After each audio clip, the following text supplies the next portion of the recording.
अस्सलामुअलैकुम। जैसे कि आप सबको पता है कि हमने इससे पहले फंक्शन ऑफ ब्लड पढ़ लिया है, तो आज हम पढ़ेंगे कंपोजिशन ऑफ ब्लड।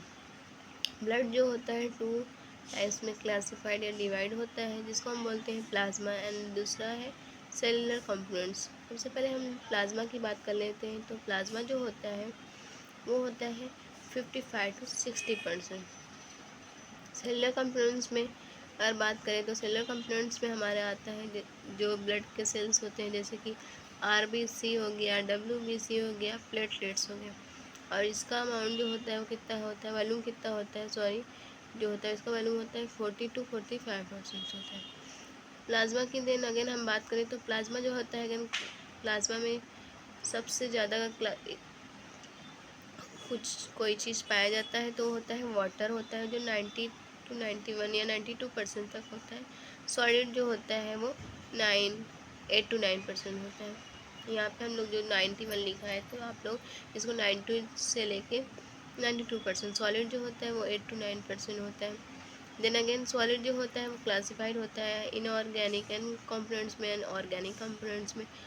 इनऑर्गेनिक में आ गया sodium, calcium, chlorine etcetera. Then organic components में आ जाता है प्रोटीन।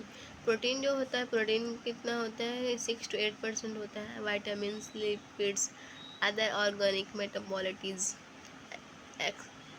जैसे कि एग्जांपल ग्लूकोज हो गया, अमाइनो एसिड्स हो गए।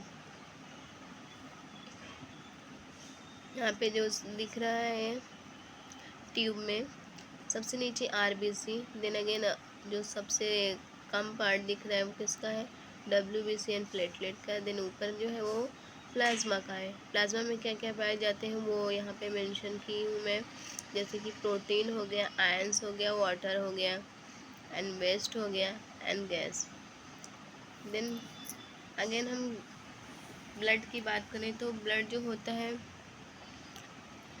क्लासिफाइड है 3 टाइप में, डिवाइड है RBC, WBC, platelet. RBC red blood cells, WBC white blood cells, platelets. RBC platelets को हम लोग थ्रोम्बोसाइट्स भी कहते हैं।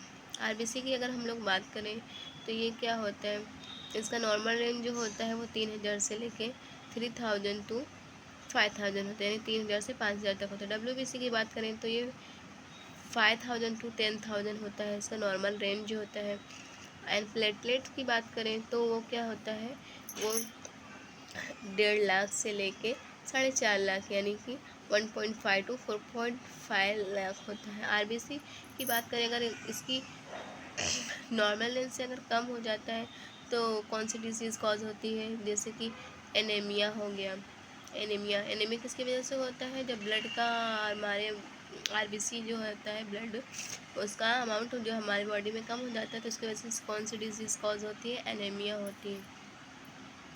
देन अगेंस्ट आ जाता है डब्ल्यूबीसी। डब्ल्यूबीसी को ल्यूकोसाइट्स भी बोलते हैं और आरबीसी को एरिथ्रोसाइट्स भी बोलते हैं। डब्ल्यूबीसी का अगर नॉर्मल रेंज